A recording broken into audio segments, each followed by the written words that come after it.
Open. Oh, we're live. Good morning. Good morning, Jennifer Lacey. How are you this morning? I'm doing good. Ready to go. We got a great topic today, so I'm excited to let you talk. Yes, I'm ready to go. First, I want to celebrate our brother Adam Hoots. Yes. Back in the DJ booth with new souped up motor change, ready to go. He's running. He's like on the super stuff today.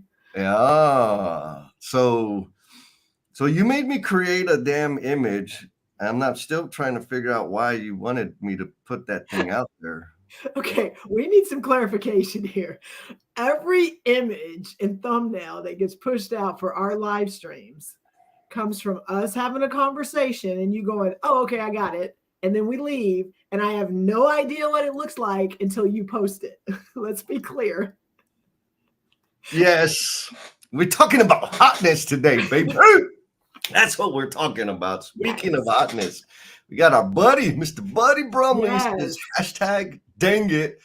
I'm wondering if there's going to be allergies. We haven't had allergies in a while, have we?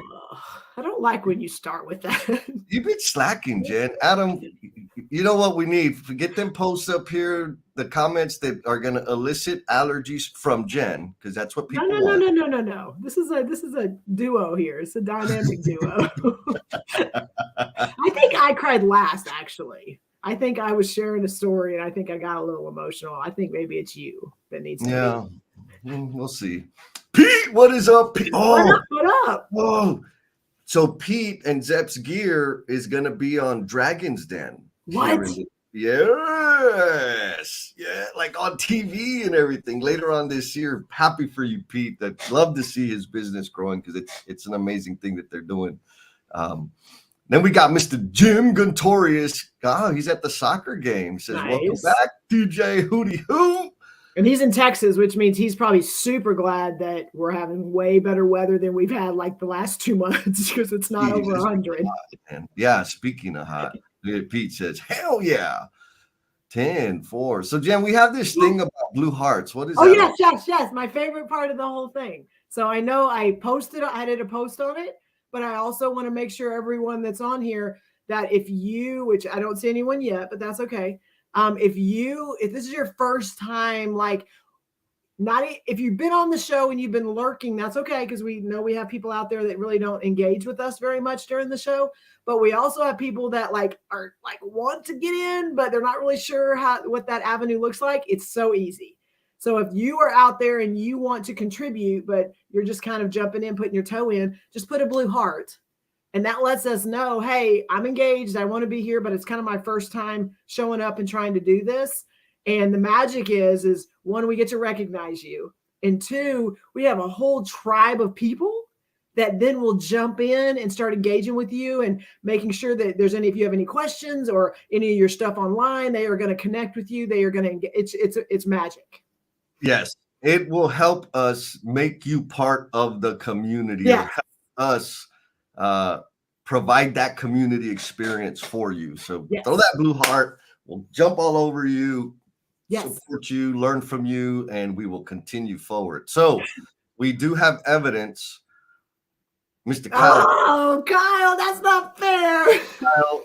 He's had 10 years of me, so that's not fair. Yeah, he says she never gets emotional.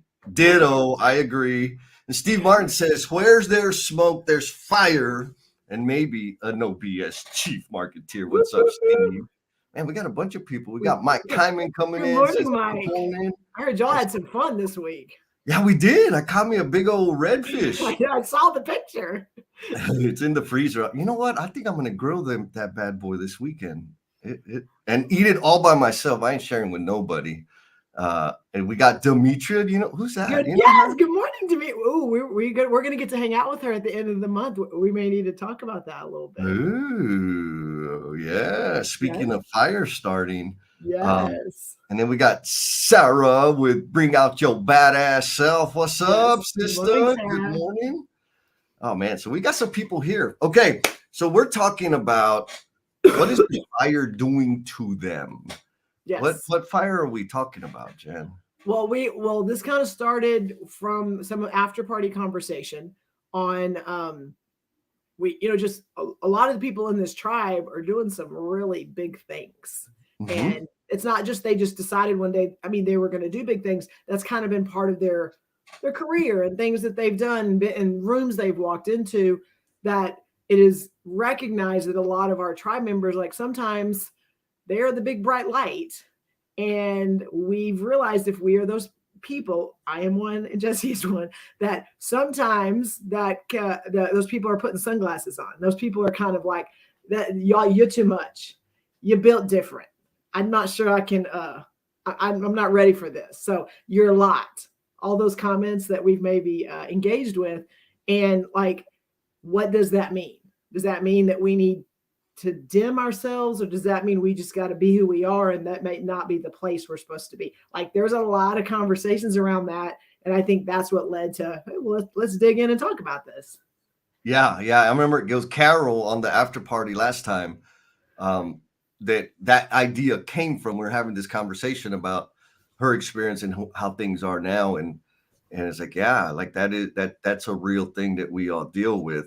In my head, I can remember my trajectory, rather my maturity or lack of maturity, right? Early on, the way I presented myself, or the way I presented my ideas, my opinion, whatever it was, and my behavior elicited a rejection, right? And so I think that's something that we need to take ownership of. And then after I kind of softened that up and got more tactful about it, there was still a tone of rejection, but it was different. It had a different flavor to it. And I think just being a human being, it kind of creates this lonely state. And so, like, I think it's a fact, a truth that we don't examine very often, and blame ourselves or see it as a deficiency that we have, when I think it's more of a natural occurrence. And so that's kind of what I want to examine and dig through with the tribe. Yes. And I just want to add to it that what I've experienced, and I'm not saying it's good, I'm not saying it's bad, it's just what I've experienced. And we've got some people in the thread that I already know have gotten to see some of this transformation and some of this that I do. But people label it for me as energy. Jennifer, you just got a lot of energy. You just bring a lot of energy. You just bring, like, because they don't know what it is. And I'm not saying that sometimes that's a lot of energy, I can't handle it, or you bring the energy into the room. But I've heard that over and over again, is that's how they label it. Yet we know there's a whole lot more that goes into it than just how I show up. But energy seems to be another default for how people try to, I'm not saying diminish it, but like, it's just that they want to label it, and that's how I've experienced it. Yeah. So we're gonna go. There's some folks saying good morning, and then we're gonna dive into it. So okay, do it. Mr. Denver Waters, good morning, my friend. Good morning. Then this person. I do. Laura's gotten to see a lot of it. Hopefully she doesn't divulge too much. She's gotten to see a lot of the things we're talking about today, and she is, again, one of my dear friends and biggest supporters. During the crazy. What is up, Miss Laura? And then we got the troublemaker, Bruce. We're gonna get after it, bro. Nothing about no fire. Adam Hoot says one of the 48 laws of power is to never outshine the master.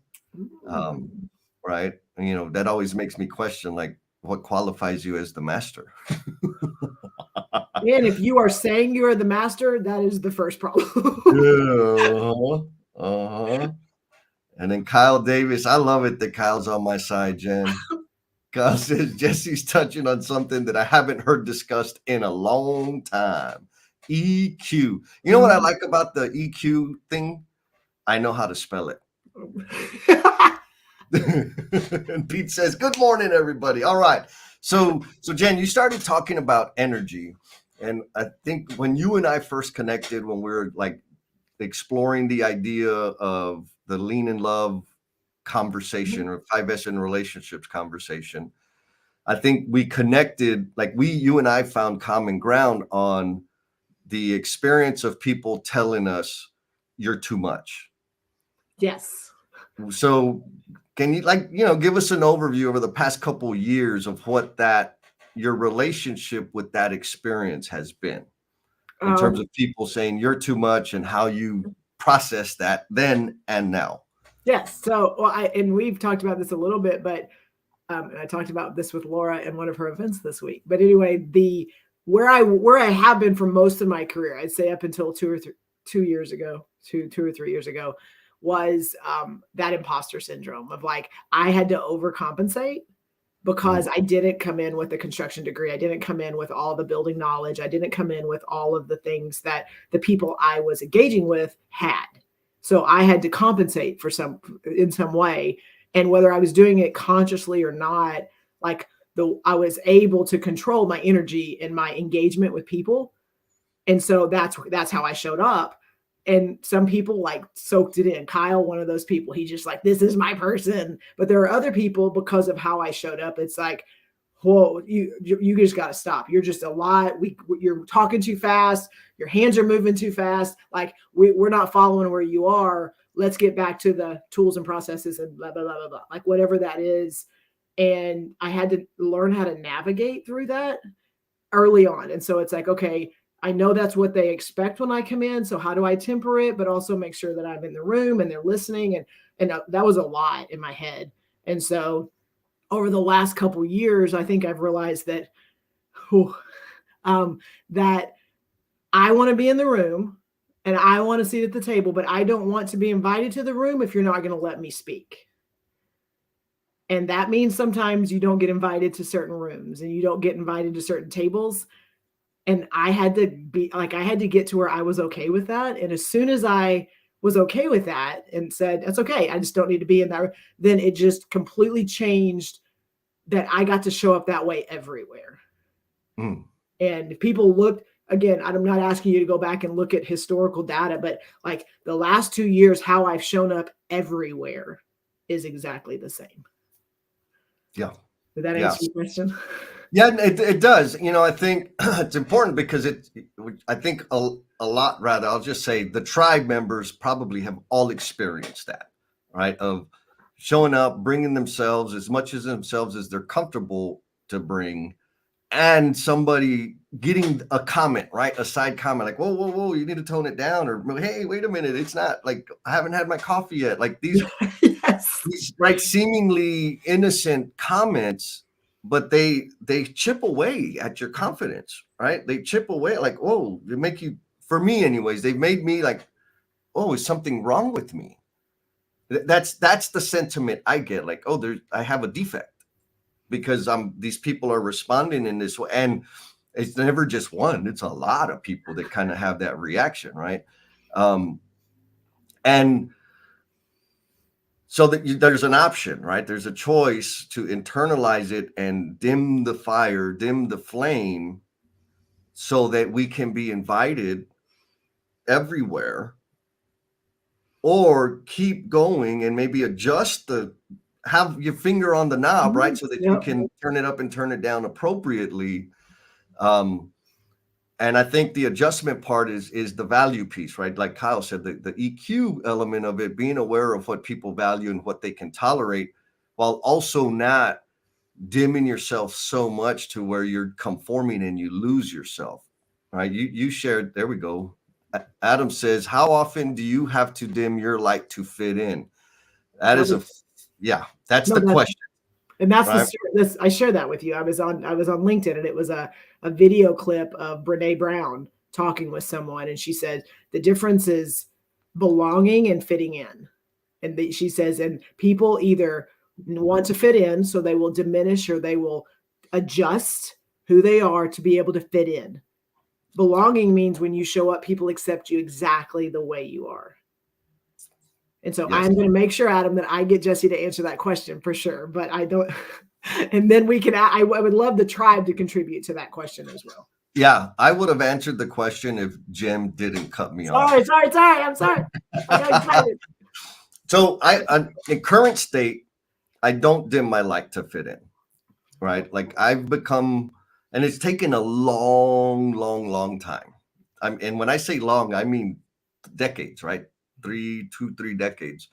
Um, so I'll start at the beginning, right? Early on, and you can read the progression in the book, right? Becoming the promise you're intended to be. Part of what contributed to my substance abuse was me dimming to fit in, right? And because I had to be less of myself with the intent, like what I was doing it for is so that I could feel accepted. And so, kind of to use your analogy, I got invited to a lot of tables, but I was only there to fill a seat. Like nobody cared about what I had to say. Nobody was taking action on what I had to say. My idea, like I was just like, yeah, okay, you can come and sit at the kids' table. And so sacrificing or dimming my flame, dimming my fire, dimming my energy did get me into more doors. But once I got in the door, I was a hand, right? Like I was a fixture there. I wasn't contributing in any degree. So it's like, okay, I sacrificed this for that, and I got that, but this is making me feel worse, right? Like now I'm wasting my time, like all this stuff. So that got all jumbled up, and so I would soothe my ailments, my pain, my disappointment, everything else through substance abuse, and well, not just substance abuse, like addiction, period, right? So fast forward to now, and I'll say maybe the past 3, maybe 4 years, I've gotten way better at recognizing or understanding that I can't make everybody happy. Like my flavor is not for everybody. And the amount of energy it takes me to be Baskin Robbins is better spent on just being one flavor, because then that helps people say, like, to your point, Jen, that helps people understand, like that boy, like we'll invite him to the backyard party, but we're not inviting him to the dining event party, but you're not coming to the board meeting. Right. Because they understand what I'm going to bring. And where can I serve best? Maybe the backyard party is where I serve best, right? And that's okay, because there's some people that can't appreciate what I bring because of the energy or the style in which I bring it. That doesn't mean it's less valuable. It's just that they need that information or that value from somebody else that has that style and that thing. And so once I started discovering that, it's like, oh shit, okay, I can have more impact. So now it's not a question, like if we think of it in terms of social media, if I say things in a certain way, like if I conform and dim my light, I will get more impressions, right? In terms of social media, I'll get a shitload of impressions. In real life, I get invited to more things and, all that crap. But what do impressions mean? Nothing, right? Just more people saw it. When I have my flame full blast, I get more engagement. I have more impact, right? More comments, more, right? Like I get to contribute more when my flame is full blast. My impressions are dramatically lower, but my impact is significantly deeper. And so then it's a question, what are we here? What am I here for? Am I here to have impact, or am I here to be known and recognized? And so getting comfortable with that and like really understanding the difference of it is what's helped me come to terms with, you're going to get all of me all the time, right? Like historically, my friends, it was awesome. I'd go out, family things and whatever with groups of friends, and they would always say, like, Jesse, like, they'll kind of give me the the dossier of who we're going to be. Like, they're not really crazy like you. And then when we'd all get together, they'd be like, oh, that's the Jesse. Like, yeah, that's me. Right? So there was always that thing that they would warn other people or put a disclaimer, which is okay. Right now, again, that eroded some confidence and made me question myself a little bit. And since I decided to like, okay, this is me with total respect, right? And that's another thing we'll touch on. But initially I didn't. Like, it was, I am who I am, whether you take it, or if you don't like me at my worst, you won't like me at my, like, that kind of bullshit. Like that was aggressive, and that really helped people say, ooh, this guy's got an issue, right? And so now it's just, this is what you're gonna get, right? And I can come play or not. So yeah, I got claps from the mail. Yes. Look at that. Mike Kyman says, you got to be authentic no matter if you're a spark or full blazing fire. You just got to be yourself. Thank you, Kyman. So here's the thing. If you have a spark and you suppress the spark, does the spark die? What do you think, Jen? I mean, my mind goes to you're at a campfire, and like, are the embers still burning? How long has it been? Is it days? Is it you've put the fire out? But most of the time, because we've done some campfires, if you you dig around a little bit, you still got some orange glowing underneath there a little bit. So I'm gonna say a lot of times is what puts it out, because if it's self-inflicted, I have to do this myself to fit in. I don't think it goes away. I've been a result of someone who needed to put it out. Because it was something that they felt that it was a personal thing, and so they were intent on putting it out. And it took a while for me to kind of recover from that. It doesn't mean it went away, but I know that the impact of that versus me going, okay, I'm gonna step back. I'm gonna kind of not be that person. It didn't mean it wasn't still there. And so I think it's what puts it out or what dims it has a lot to do with that. Okay. So Bruce says, I believe there are some people in places you want to offend and have not be comfortable with you because you don't belong everywhere. You said that. There's this rooms where you're just not, that's okay. 100%. Demetria says, people with positive energy tend to be very present in their lives, radiating their beautiful energy in everything they do. You intuitively feel safe, happy, relaxed around them. Their vibe is welcoming. You love being around them because knowingly or not, you feed off of those good vibes. So do you ever, you and I, Jen, have talked about, like, if you keep feeding the cats keep coming back. Yes. What are you talking about? What does that mean, Jennifer Lacey? Feeding cats. Well, again, it goes. It's not just work. It's like your life. I mean, and I've seen a lot of posts this week on. I think Alicia Reddy, made a comment on one of my posts this week on just like when we become codependent, when we create codependency, when we create people that like we're doing things in our mind. We may be helping. We may be doing something that in our minds we're doing good, but we are creating codependency. And when we do that, it's like feeding cats. And Jesse and I talked, Jesse's got some actual cats that he had to deal with, but it's like, and I've heard this over time. So superintendents I've worked with have said, Jennifer, you're feeding cats. They're going to get so dependent on coming back to you. So it's like when you have a stray cat and they're roaming around and you're like, oh, you feel bad for the cat. So like, let me put some milk out, or let me put some food out. And the next day you come out and there's 3 cats. And then you're like, oh, I got to put more. And then it just keeps going. They're never going to go away. Jesse, do you have some stories on cats? And they ain't my cats. They're my freaking neighbor's cats, but they keep feeding the stupid things and they never go away. But it's like that. We do that. And sometimes it is not because I need to feel important. It's because we feel we're doing good. But then like we're creating the way. Another analogy is if you are the pizza delivery guy and you continue to just deliver the pizzas, they're going to keep calling for the pizzas, or are you teaching them how to make the pizza? Right. So I want to pose this question to the audience, to the tribe members. Have you been dimming your flame? And so folks, leave your comments. We're going to read them. We're going to integrate them into this conversation. One thing, kind of, I want to go back to like the dimming, like if you put it out, right?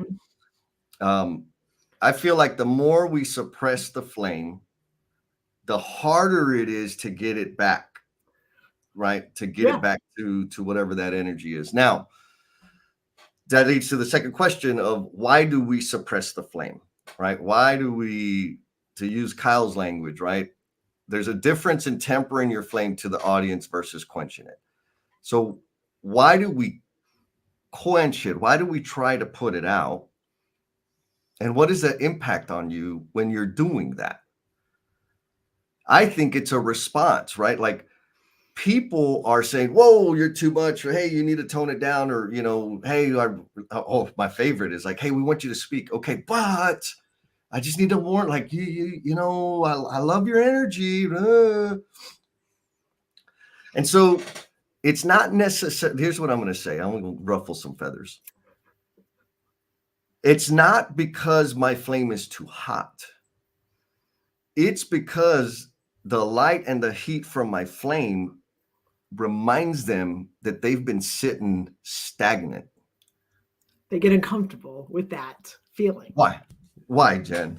I think, and we've had, this was part of the after party conversation, is that when you're around someone and you see all this brightness, and you see the things that they're doing, one, exactly what you just said, it reminds them, it's a constant reminder of, I'm not say inadequacies, but just their inaction. Mm-hmm. I mean, I say that like it's a lot, like you can conform and you can get promoted. I'm just going to say, you can conform and you can have a goal and you can get promoted based on the way career plans are and career paths and stuff like that. And there are people that do that. And then there are us. And that doesn't mean that we don't get promoted and then we don't get recognized and all those things. But it's like when people are in that mode, they're checking boxes. They're not looking at what is out there that doesn't exist. What is out there that I can impact and I can lead, and it's going to change the way people show up. Like that is not how they show up. And when they're engaged in a room, and sometimes there's rooms like we talked about that is not the vibe for most of the people in the room. And you know that, you feel it really quickly. But there are people that have done that and check boxes, and they're in the room and they're doing everything they're supposed to do to be able to get to that next step. And then we show up. And then we start engaging and we start doing stuff. And then that gets traction and that gets momentum. What do? Yeah. In their mind, they're doing everything they're supposed to do to be able to get to the next step. And again, I have very personal relationships with people that are in the chat right now that have got to see and watch and experience this. And it's not I'm not saying it's a bad thing. There are people that is where they are. And then there are other people that is not how they show up. And there's sometimes, there's some conflict there. There's some, that's too much, or that's not what we're looking for. But then there's also more. And I'm going to tell you, I've experienced it. There's more people that are drawn to it and they want to know more about it. And what is it? And how do I feel and experience what that person's feeling? And that's to me how this has grown like a forest fire. That's what I feel. Yeah. What about you? Well, so here's my experience and observation about it, right? Like to specifically around the conformity and nonconformity. Mm-hmm. I know that when I conformed and dimmed my light, I advanced and got promotions faster. Period. And so when I stopped conforming, those promotions and all of that stuff slowed down, but my impact and my influence grew dramatically. So then it became a question, what do I want? Do I want the title, or do I want to have influence? Do I want to serve people, or do I want to have the status, right? Status, yes. I like that. And so I decided that I'm going to have to sacrifice my climbing of the ladder to have the influence and impact that I want to have. Yes. And I think now my life's different, right? I'm single and all the stuff. And I used to get this all the time. Like, man, you're next up for the national thing and and why don't you want that? And it's like, because I I would have to sacrifice parts of me that bring me fulfillment, right? And the energy it's going to take for me to conform is going to rob me of joy. And I'm okay with that, right? So when so many with people that care about me, right? And they want to see me grow, they want to see me advance. I'm like, I feel you, I understand what you're saying, but I will be distracted from my purpose, chasing that job, chasing that title, meeting the KPIs and the metrics and all that stuff. Not to say that those things don't have value, they have tremendous value. But I will not be able to serve in the way that I am intended to serve if I chase that next little carrot. And I want to be clear, like, we're not talking about conformity or non-conformity in the perspective of defiance. Right. Talking about non-conformity from the perspective of, I don't need to climb the ladder. I'm going to create this world that I see, which is contrary to what the typical formula roadmap is that most of us have maybe fallen victim to. What do you think about that? Well, I'm trying to get my emotions in check right now, because like everything you're hitting is like when we talked about it earlier, but like I had to get to a place to where I will not sacrifice me to be able to be in a room. Mm-hmm. And that, again, that could impact a lot of things. And when I've been intentional on making sure that how I show up everywhere. And this week I was having an email conversation with one of our safety people, which safety people sometimes can be very hard and very compliance driven. And I was having a conversation with one of them, and his email back to me was, "You are the heart of the company." And again, this is 2 or 3 years after I just decided, like, I can't strive into conforming and sacrificing who I am. That doesn't mean that I'm not doing everything that I'm supposed to do in my role, but I just couldn't sacrifice who I was to do it. And hopefully Laura and Kyle can chime in at some point, but like, I just had to do that. And once I made that shift, the ripples of impact across this company and you and I talked about this outside of the company, like they're so much bigger right now than just where I work and who I show up with and who I get to impact in my daily life. But those ripples changed when I became intentional, and that is what I was going to do. Okay, your turn. So there's a few comments that I want to recognize, okay, and then come back to the difference between like the career pathway and this other thing that we're talking about. Okay. So okay. Christopher Moody says, you read this, and this is a good one, right?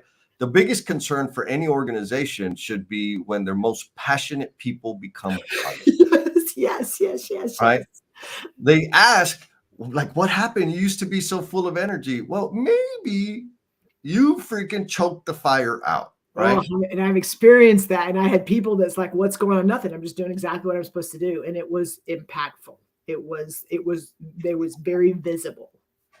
Yes. Bruce is answering the question, right? Have you been quenching your flame? He says, unfortunately, most of my life, and even today. And it's a response to a series and degrees of personal and societal weakness and frailty. Right. Deion Sanders has the ultimate quote, right? Adam, I know you know which quote I'm talking about, right? I'm sorry if my confidence is agitating your insecurities. That's not how he says it, but that's the message, right? Please forgive me if my confidence is triggering your little insecurities. And then we got Miss Denise Millette. She says, we all have innate desire to fit in. Yes, that makes us human. The people you hang with don't believe in different voices building the best chair. Choir. Oh, thank you. Good. Yeah. Choir. You get used to just being a all voice. It's all about the people you choose. The people you choose to be with. Right? Like, amen. That is the number one differentiator that I've been experiencing. Like, I can curate my tribe.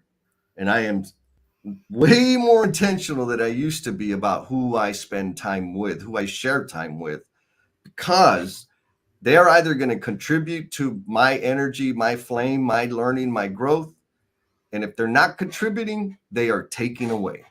And I'm not saying they're doing it on purpose. That's just the lens that I choose to look at it through, and it helps me continue growing. Now, back to the there's a lot of beautiful comments, man. Keep them coming. Okay, yes. Back to the idea of, the corporate ladder, right? The career progression and this other thing that we're talking about. I recognize and appreciate why people will dim their flame to do this thing, the corporate thing, the career progression and milestones and all that, and maybe not this other thing. I'm going to say because it's easier. And what I mean by easier is because it's laid out. If you do these things, you meet these metrics, you get the promotion, you get the raise. What's that? It's been proven. It's proven. There is proof. Now, I'll also add that, some companies and bosses are real good at like moving that goalpost just a little bit more right when you get there. Right? Carrot. They got that carrot. They just keep pushing it down the road. This other thing, Jen, it is not proven. No. There is no framework. There is no path. I am drawing the map as I go. I'm discovering, right? By taking the next rightest step, the path reveals itself. And so I have to embrace that. Well, I'll just call it insecure situation, because nothing's secure. I got to figure it out. And so I think that also contributes to conformity, because, like somebody else has done that. So let's just do that, versus nobody's done that. And people around me are saying I'm crazy and I have too much energy and I'm focused on the wrong things. And what about this? And you could fail. What if you fail, Jesse? Oh my God. What happens if you fail? Yes. So what do you think about all of that, Jed? Well, I mean, again, it's stuff we talk about all the time. And I think we're not saying if you conform and you have a path and you have a plan, then you're wrong. I want to be clear. Like like you said, there are people, and that is what's comfortable for them, and that's their goal, and that's what they've laid out in front of them. I'm just going to say, most of the people in the comments over here, sometimes when you're in rooms with those people, you are not going to be the one that maybe is able to share as much or is able to contribute as much in that room if those people already have a plan and already know what they want and already know what the next step is. And to me, that's it. When it's already been identified and there's not an opportunity for, okay, yes, this is what's proven and this is the foundation of what we're going to do. And I think that's why I've been able to have some success in my firm and what I do, is because it is, yes, we've done this. And yes, it has been proven, Jennifer. And that is the minimum standards of what we're expecting.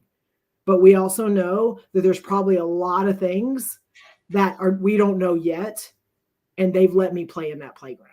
And I think that's why I've been able to be where I'm at and have the success I've had, is because they haven't diminished it to the point of we already know the plan. There are still a lot of people that is where they are and that is where they work and that's their happy place.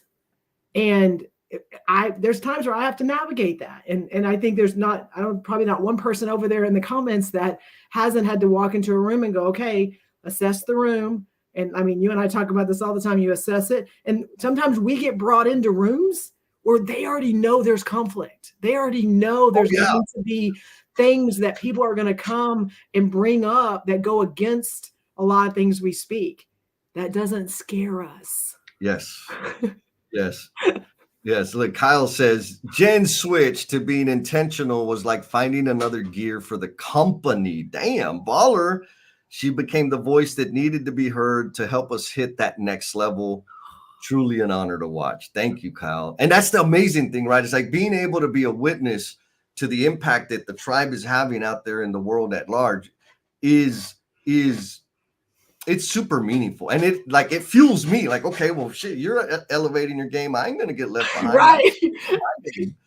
So we got some fire in the comments. Do it. I want to bring it up. Mr. Mike Kyman says, I think Ian made a comment, says, Ian, calling BS. Your authentic self, having a different opinion and being open to provide your differing opinion got you promoted. Your confidence grew when people forced you to lean in and provide your non-conforming opinion. Now, I think everybody's experienced this to some kind of degree. Oh, he's calling BS on me. Oh, my goodness.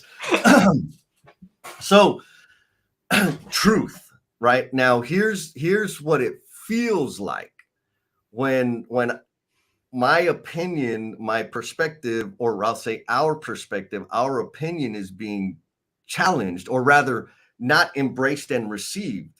It feels like outright rejection. It feels in the moment, and there's some lingering emotion attached to that experience, like something is wrong with me. I'm in trouble. I'm at risk, right? And so on the other side of that, I can't experience the other side of that, right? Because everybody else is having that experience. I got my own drama and my own baggage going like, oh shit, what did I say? What did I do? Like, how's this going to play out? Oh, did I say too much? Now and Mike, you're 100% right. Like the reps of saying, you know what, I'm going to share. This is my perspective. This is what I see. This is what I think.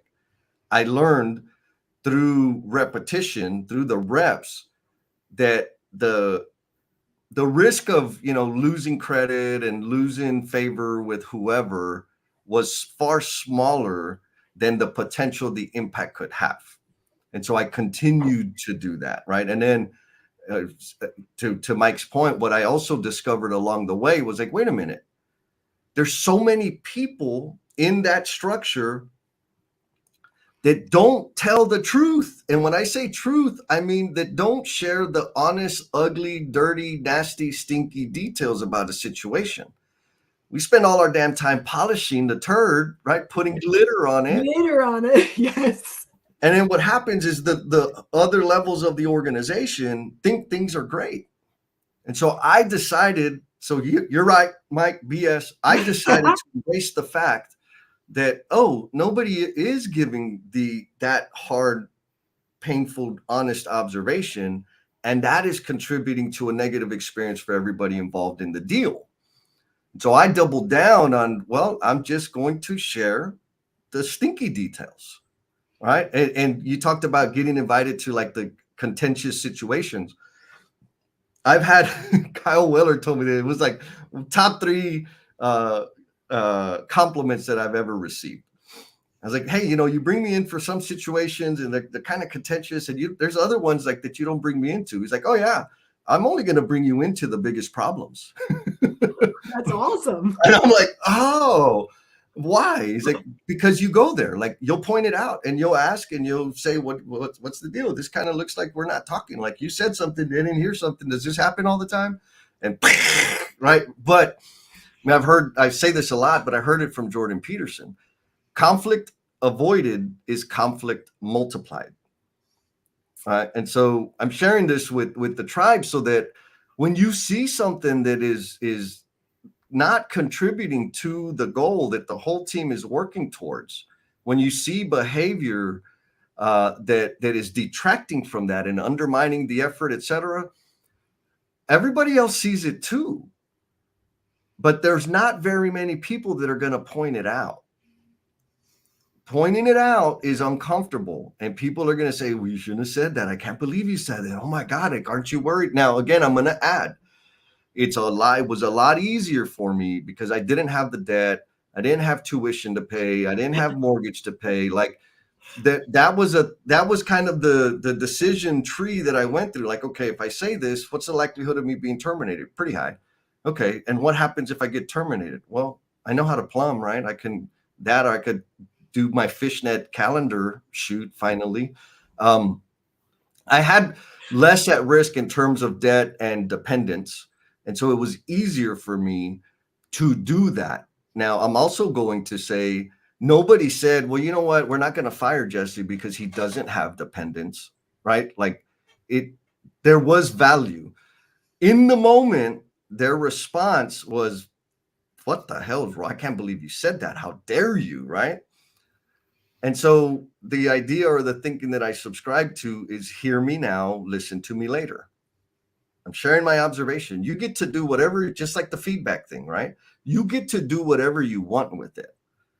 If I expect you to be happy and celebrate and give me a freaking hug and a promotion because I just told you how you're poo-pooing all over the bed, I'm delusional. Like, you get to be offended. You get to feel disrespected. And you get to listen to the facts later, process that, and then ideally adjust your behavior. What do you think, Jen?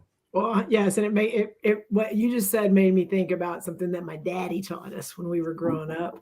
And he said, and I taught my brothers this too. And I'm telling you, I have this topic right now and what you just said about calling things out and pointing things out that are uncomfortable or having those conversations. He said, Jennifer, if you always tell the truth, you don't have to remember what you said. And so again, he in the context he was saying it is how you show up. But two, if you show up and you're doing that in a room, no matter who's in there, and then you're doing it in another room, and you're doing it in another room, and you're doing it in another place, like you don't have to go, shit, I said that over there, but like that's not really. I was saying it because of who was in the room. So now I'm in this room, and here's who's in the room. Okay, I got to make sure that I don't want to, your brain has to think about all those things. But if you just go in, sometimes again, it's going to be stinky. It's going to be uncomfortable. They may not invite you back to the room. Like, you have to own that. But also, they also know if they are inviting you, you're going to be honest. You're going to say the things that are real. And you're also bringing in great perspective. And so, where's the balance there? I just know that everyone that I engage with knows they're going to get the real me, and I'm going to be honest, and I'm going to tell them what I think. They may not invite me back, and I have accepted that, and that's okay. Oh man. So there's 2 points that we got some freaking awesome comments. Okay, yes. Thank you, tribe. Dr. G says conflict avoidance is conflict multiplier. Spot on, right? Just go embrace the conflict. It's going to be fine. Kyle, where is he? I saw him here. Killing it today. Kyle is killing it. He says, when you first light a fire, the fire will burn wild. Over time, the fire settles in, embers are formed that hold the energy, add more fuel, and the embers will light that nest log and fuel the fire burning. It's all about growth and knowing who you are. So I want to dive into that, right? When you first light a fire and that fire burning wild. What was that like for you, Jen? Like when you caught fire and like we got to do. Was it like that at all? Yeah, and it was. Of course, it was, because I feel like every time I light fires, it's like that. But it's a little overwhelming. It's that you're attracting certain things that you're like, ooh, this feels good, and you got people that are like, yeah, that. But also there are places that you have, like if you and again, we've seen it in the news in Hawaii and all that, when the fire's going wild, like you can't contain that. You can't just go turn off, turn on, turn off, turn on. Like you don't have the control as you're trying to temper that and figure it out. Like, where am I going? What does it look like? And I've learned when I felt like I could control it is when it went sideways and it went off the rails, is because you open Pandora's box, you open something and it's going and you're fueled and you're on fire. Every little thing that all of a sudden, I got to adjust. It diminished any impact or influence I could have. And it didn't mean I just should let it just, go wild or whatever. But like when it's in that mode, you kind of have to be aware of it and then realize what you can control. And for me, it was me trying to control it along with letting it burn.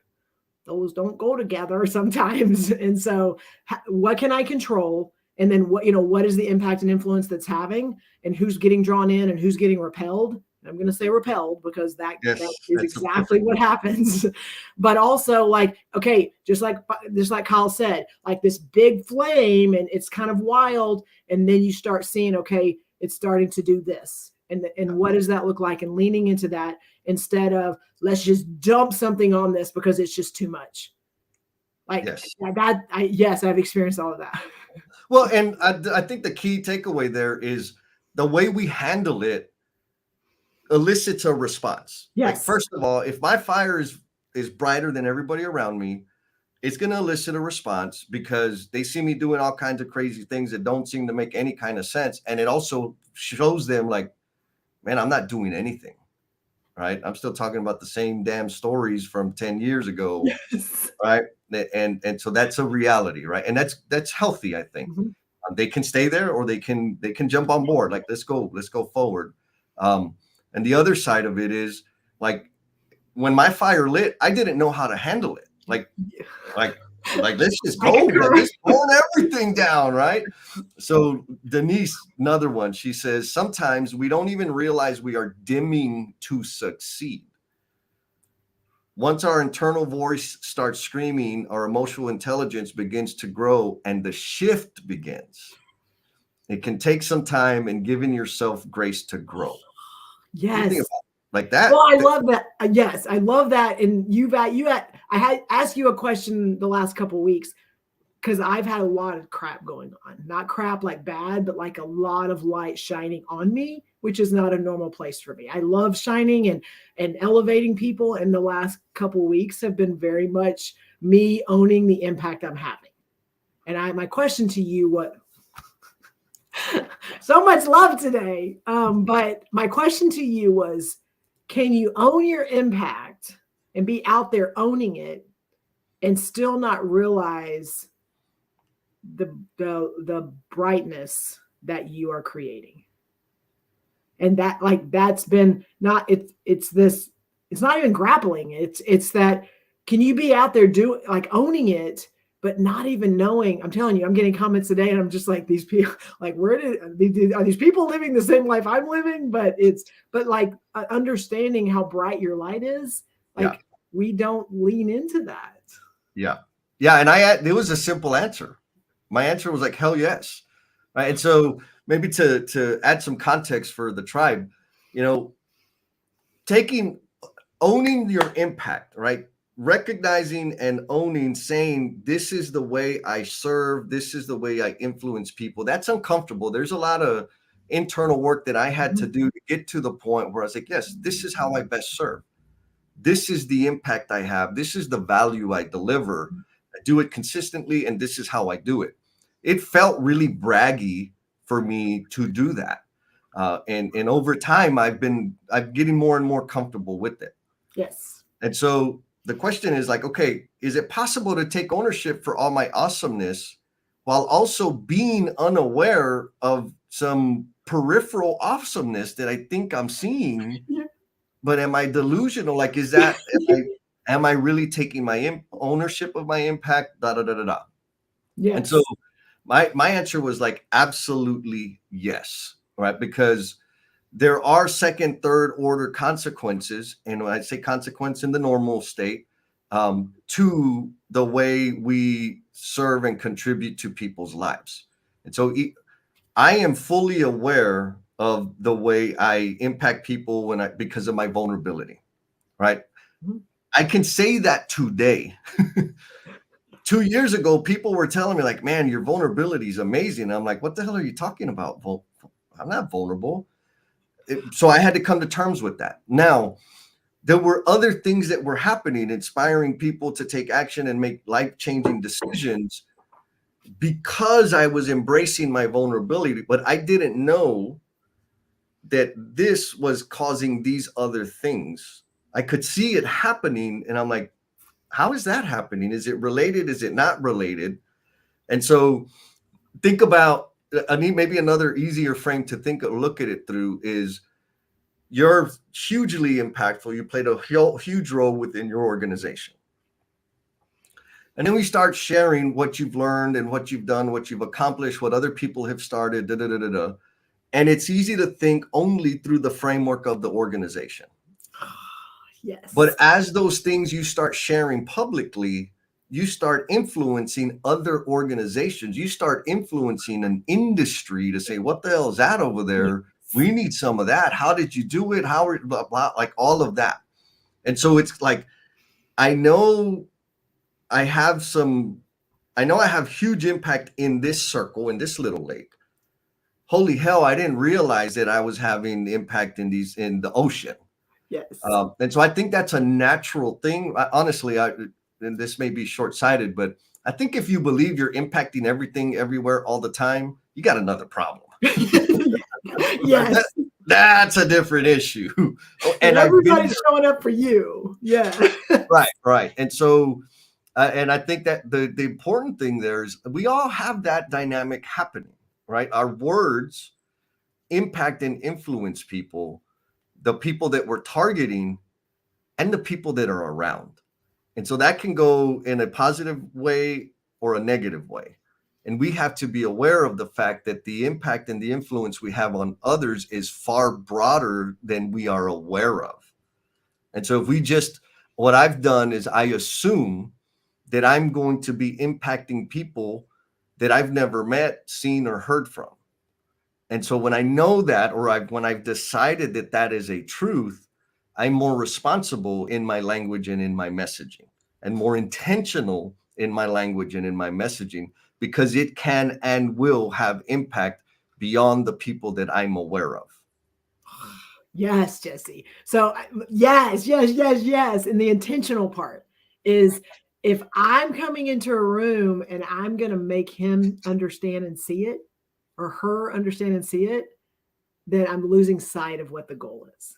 But if I show up and I'm creating an environment where everyone in the room is starting to understand and see this, and Maria Martin said in a previous after party, she says there are times where when that light is bright and that person is shining, she goes, for me sometimes it's like warmth.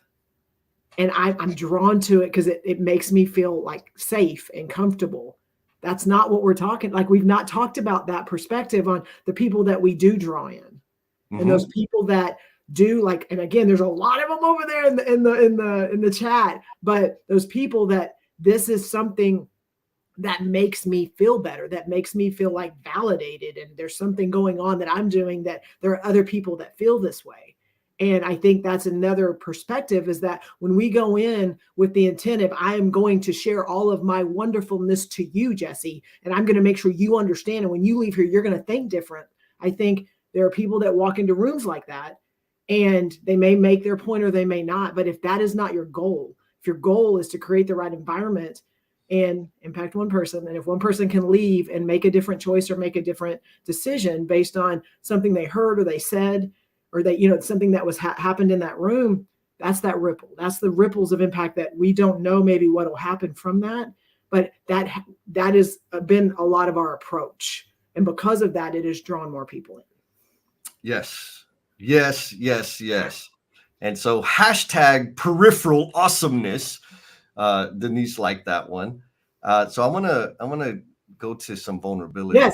Adam says, I feel like my health has dimmed my light over the last year, and he's excited to reignite that light. Hashtag reignite that light. And I'm going to contradict that statement. We all have health. It is our response to the state of our health that is tweaking and adjusting the light, right? I mean, we've probably seen memes or YouTube videos of people that have less agency due to disformities, etc., and their attitude is inspiring. So I will say it is indeed how we respond to that. Like, everybody has a bad problem, and their problem is the worst damn problem that they have, period. Mm-hmm. In my world, that's the worst thing. Compared to other people, it's pretty damn awesome. So how do I respond to it is the difference, right? Mm-hmm. And so back to this control idea, you already know how I feel about control. I do get to choose how I respond to things. Mm-hmm. And so back to the main point, my light, my fire, I get to choose what temperature that's going to be all the time. I am always choosing. It's not because of X, Y, or Z. If somebody says, man, Jess, you talk a bunch of shit and everything's perfect for you, you got everything so easy, that's why you're the way you are, I get to say, oh, I appreciate your perspective, and keep burning.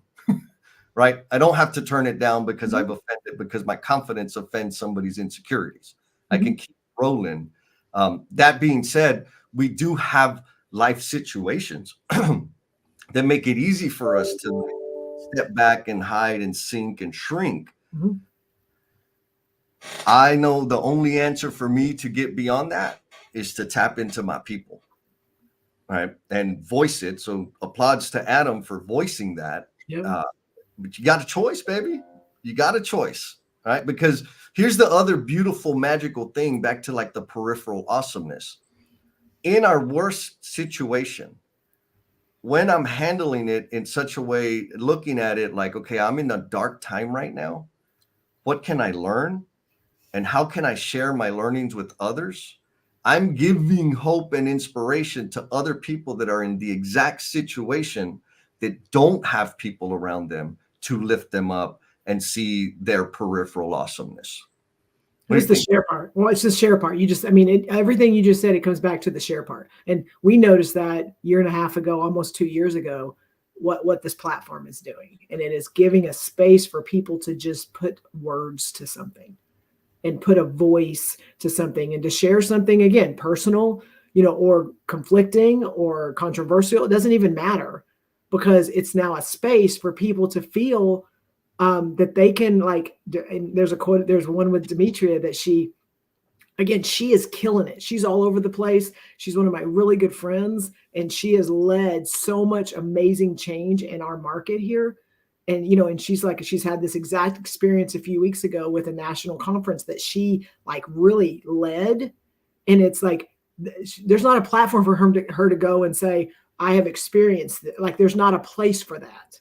And that doesn't mean we're the answer to everything, but it is a place for people that are out there changing the dang world to go, I feel that, I've experienced that. And we don't have to go, Demetria, I have the answer, I have the solution, let me tell you how you can work. Like, that is not it's a place to where there's other people that feel the exact same way and have experienced these things. And you are not alone. Yes. Oh, like Carol says, not why me, what am I learning? 100%. That's transformed my life, because I was in a why me state for a very long time. And guess what? I didn't serve anybody. What am I learning? Guess what? I can serve others. Bruce, man, we got some good stuff. Bruce says, following up on Jess, regardless of this is an interesting one. Regardless of the degree of your passion, are you aware of the potential for the manipulation of that passion, potentially counter to your intention? I certainly believe so. And so, yes, Bruce, and I had a very specific lesson that helped me understand that early on. I was a plumbing foreman. I had just been promoted to plumbing foreman. It was with the company that I had been with less than a year. And they had this quarterly breakfast with the CEO thing, which was awesome. Amazing organization. And our business unit was in a bad way, like it was corrupt. I'll just leave it at that. And I was the rookie, hotshot, new foreman, new to the company. And there were the older, I wouldn't say older, but the more experienced, more established foremen within the organization. And I could not, like, back to fire burning wildly, that was me.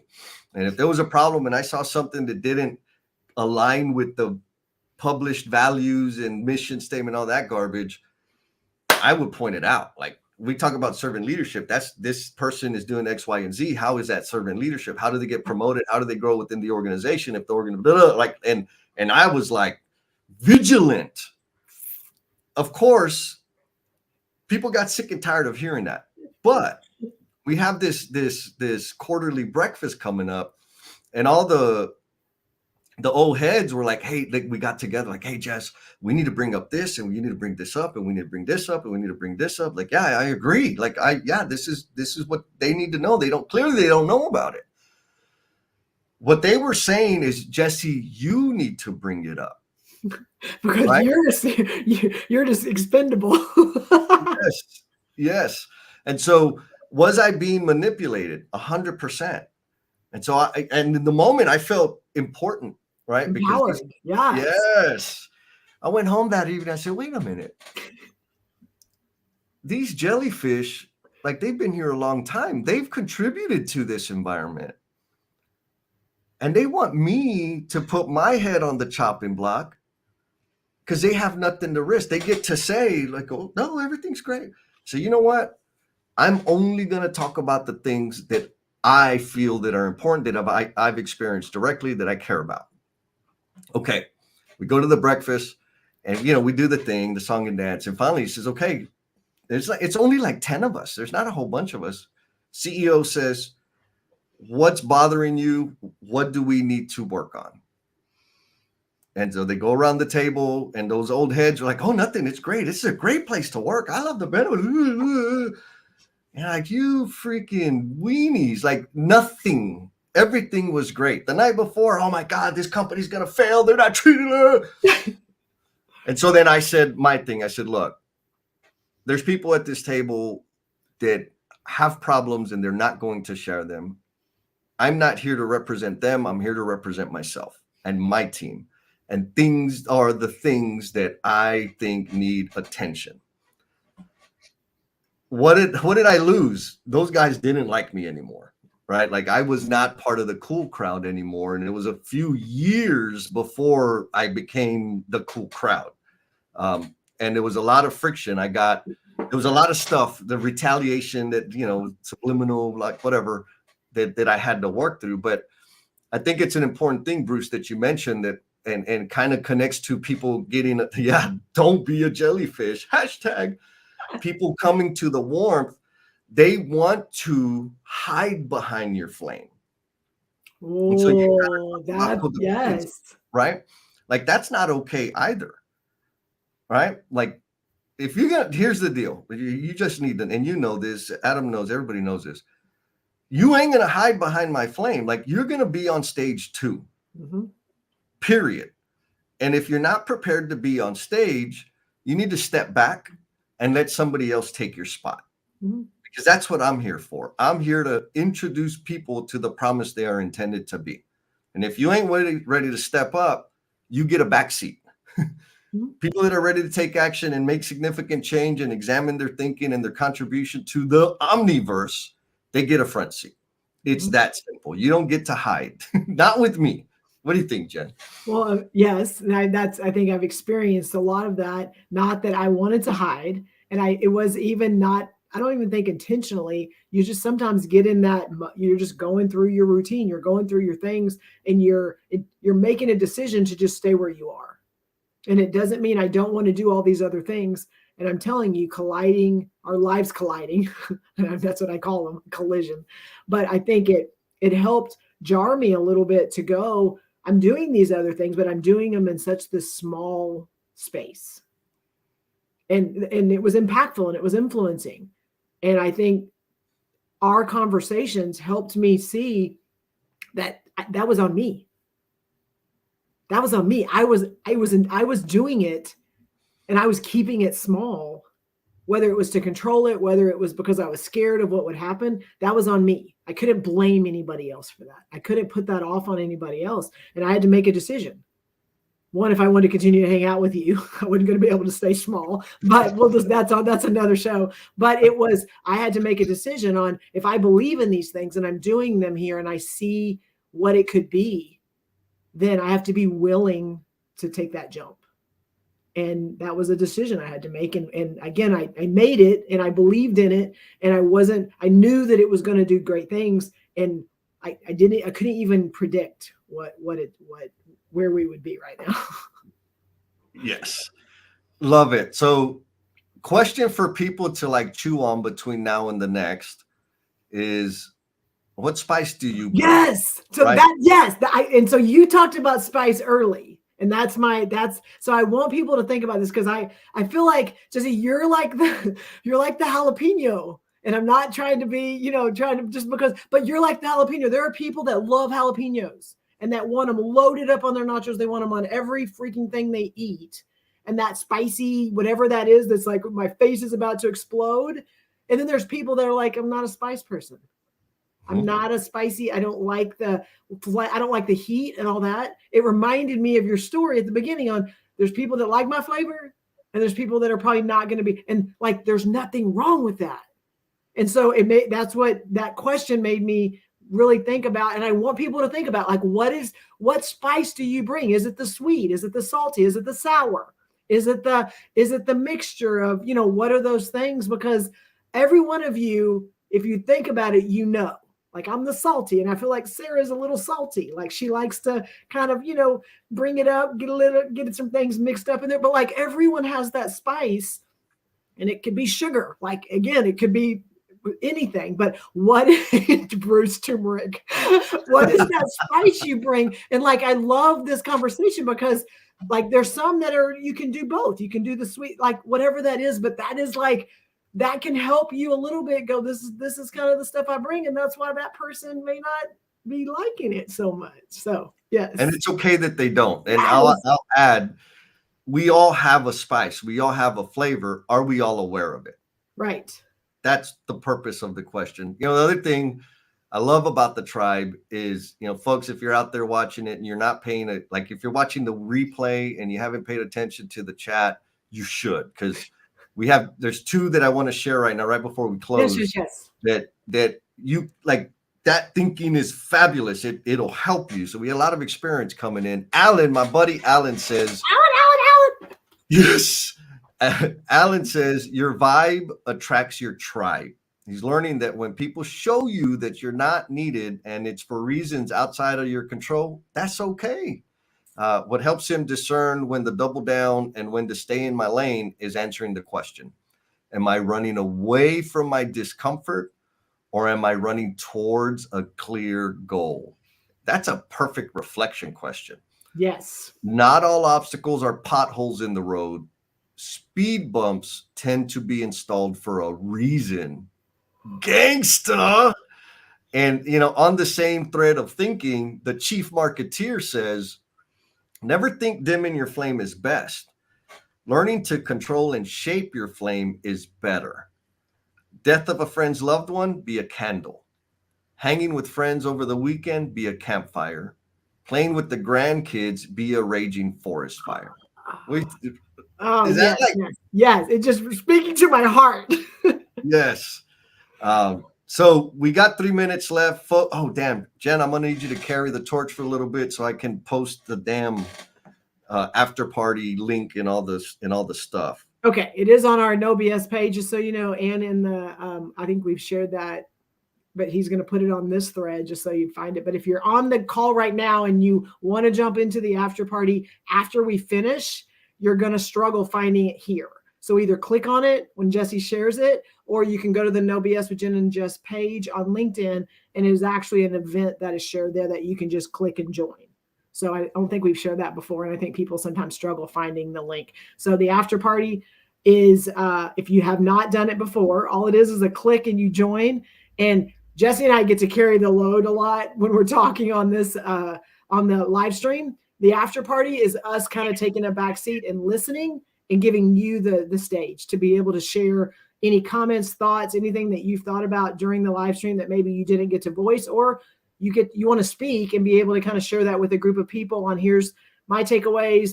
Most of the time, I'm not going to say 100% of the time, but most of the time, the next show stems from the conversations in the after party. So because of things that spurred and sparks and stuff, those conversations, Jesse and I have a kind of a debrief, and we literally figure out what we're going to talk about in 2 weeks. So please jump on if you haven't, even if you want to come in and just listen, you don't have to get on the stage, but we want to make sure that everyone has the opportunity to do that.